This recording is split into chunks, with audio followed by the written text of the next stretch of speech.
এই যে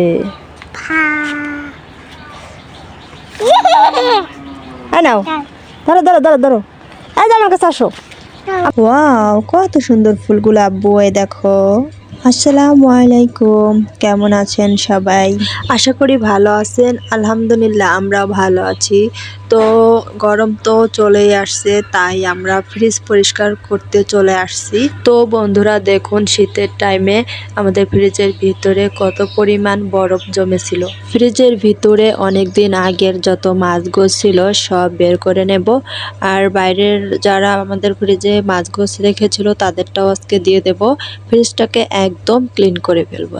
আর আমাদের ফ্রিজের ভিতরে রমজানের ভিতর যে মুরগিগুলো আনা হয়েছিল সেগুলার খাল পাকনা ওগুলা আর বাঁচতে পারি নাই, ফ্রিজে জমা করে রেখে দিয়েছিলাম। আর মাংসগুলো আর কি রান্না করে ফেলছি। আর রমজানের টাইমে তো জানেনই কতটা ব্যস্ত থাকা পড়ে, আর আমরাও অনেকটা ব্যস্ত ছিলাম। তখন আমাদের রসুন এসেছিল, ও নিয়ে অনেক ব্যস্ত ছিলাম আর কি। আর আজকে আমার ভিডিওর মাধ্যমে এটাই দেখাবো আপনাদেরকে যে আমি খুব সহজেই কিভাবে মুরগির খাল পাকনা পা এগুলোকে পরিষ্কার করে থাকি। এগুলো সহজেই পরিষ্কার করার জন্য আমি পানি গরম করে নিয়েছি, একদম ফুটন্ত পানি। ফুটন্ত পানির ভিতরে যে পাগুলো দিয়ে দিয়েছি, দেওয়ার সাথে সাথে আবার তুলে নিলাম, না হয় চামড়ার সাথে উঠে যাবে কিন্তু। তারপর মুরগির পাগুলো দিয়ে দিলাম, আর এগুলোকে একটু এপাশ ওপাশ ভালোভাবে চুবিয়ে নিচ্ছি।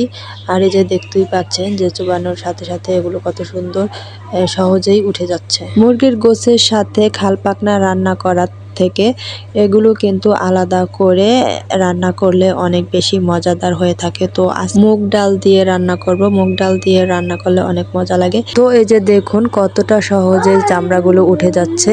এখানে একটা জিনিসই খেয়াল রাখতে হবে যে পানির ভিতরে দেওয়ার সাথে সাথেই পাগুলোকে উঠিয়ে নিতে হবে। বেশিক্ষণ থাকলেই চামড়ার সাথে আসল চামড়াটা উঠে আসবে।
সবগুলো পরিষ্কার করা হয়ে গেছে। এখন আমি এই চামড়া এবং পাগুলোকে ছেঁকে নিব আগুনে, তাই আমি গ্যাসে চলে আসছি, গ্যাসের আগুন ধরিয়ে দিলাম।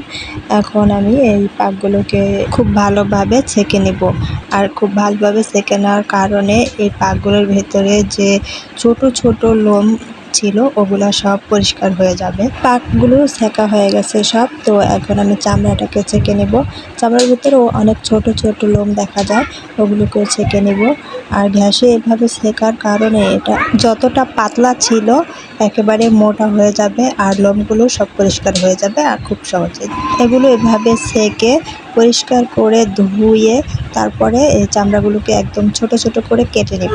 যাই হোক, আপনাদের কার কার এই মুরগির চামড়া পা এগুলো খেতে পছন্দ অবশ্যই কিন্তু কমেন্ট করে জানাবেন।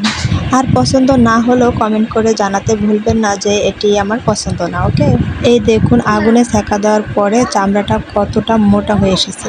তো তখনই তো বললাম যে এগুলোকে আজকে আমি মুগ ডাল দিয়ে রান্না করব। তাই আমি যেখানে কিছু মুগ ডাল নিয়ে নিয়েছি, এখন এগুলোকে ভেজে নিব। ডালগুলো ভাজার সময় বারবার নাড়াচাড়া করতে হবে, আর যতক্ষণ পর্যন্ত ডালের ভেতর থেকে খুব সুন্দর একটা ফ্লেভার না আসবে ততক্ষণ পর্যন্ত ভাজতেই থাকবো।